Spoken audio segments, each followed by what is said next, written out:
প্রিয় বন্ধুরা, আপনাদের সকলকে জানাই শুভ রাস উৎসবের অনেক অনেক শুভেচ্ছা ও অভিনন্দন। এটা হাওড়ার নেতাজি সুভাষ রোডের ঘোষপাড়ায় যে রাসবাড়িটি আছে সেখানের উৎসব অনুষ্ঠানেরই ভিডিও আমি আজকে নিয়ে চলে এসেছি। এই জায়গাটায় শ্রীকৃষ্ণের যে মহাভারতের বিশেষ বিশেষ পর্বগুলো ছিল সেইগুলোকে পুতুল দিয়ে সাজানো হয়। বাইরে কৃষ্ণ ঠাকুরের দশাবতারের রূপ মূর্তি আকারে সাজানো থাকে।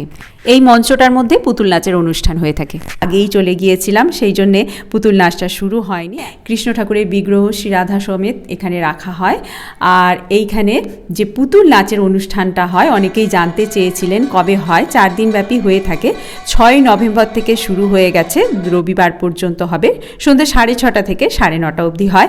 এক একটা পালা এখানে অনুষ্ঠিত হয়। খুব সুন্দর লাগে পুতুল নাচটা। রাস্তার অবস্থা দেখুন, খাবারের দোকান আর মানুষে পুরো ঠাসাঠাসি। দোলনা থেকে খেলনা সমস্ত কিছুই বাচ্চাদের মনোরঞ্জনের ব্যবস্থাও এখানে রয়েছে।